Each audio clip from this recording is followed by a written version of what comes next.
Max Baucus, the former U.S. ambassador to China, said in an interview that the Trump administration's rhetoric reminded him of the McCarthy era. It reminded me a little bit of the McCarthy era and a little bit of Germany in the 1930s when Senator Joe McCarthy was red baiting lots of people in America, attacking them for being too close to the Communist Party. The COVID-19 fatality rate rises in the U.S. The Trump administration is using China as a scapegoat for the country's problems. After labeling the novel coronavirus as a Chinese virus, the Trump administration recently upped its game by claiming the virus was leaked from a lab in Wuhan, an idea that has since been debunked by scientists. On April 30, Trump said he had seen evidence that proved the virus originated at the Wuhan Institute of Virology. The question is, have you seen anything at this point that gives you a high degree of confidence that the Wuhan Institute of Virology was the origin of this virus? Yes, I have. Yes, I have. On May 3, U.S. Secretary of State Mike Pompeo said, Martha, there's enormous evidence that that's where this began. We've said from the beginning that this was a virus that originated in Wuhan, China. We took a lot of grief for that from the outset, but I think the whole world can see now. Remember, China has a history of infecting the world, and they have a history of running substandard laboratories. These charges made no sense. First, the leakage from China's lab idea has been debunked repeatedly by scientists as the virus originated from nature.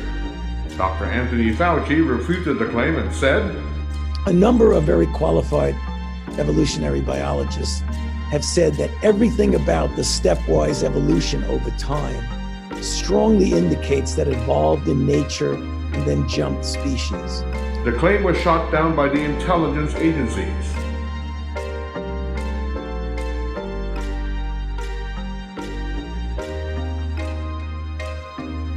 Second, China never concealed information on the pandemic. On December 30, China informed the WHO of the reported cases of unknown pneumonia in Wuhan. On January 3, China provided timely updates on the novel coronavirus to the WHO and other countries and regions, including the US. On January 7, China completed the identification and sequencing of the virus and shared the genome information with the WHO and other countries.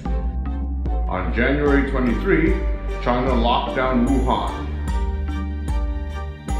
On January 30, the WHO declared a global public health emergency.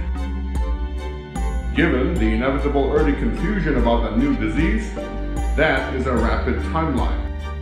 What did Trump do? As of January 30, there was not yet one single COVID-19 death in the US. The first is believed to have occurred on February 6.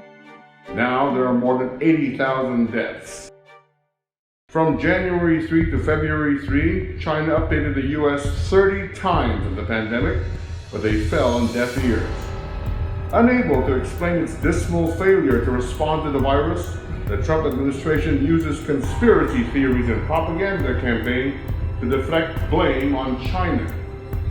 It neglects facts and science but uses repeated lies to play into ideological stereotypes that the Communist Party must have done something wrong, and arrogantly believing that if China performs better, they must be cheating. The tactic is similar to what was used during the McCarthy era, using lies and innuendo to scare Americans into submission.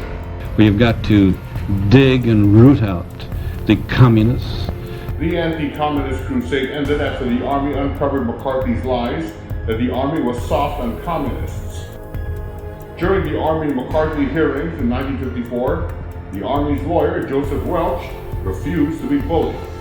Until this moment, Senator, I think I never really gauged your cruelty or your recklessness. Have you no sense of decency, sir? At long last, have you left no sense of decency? Have you left no sense of decency?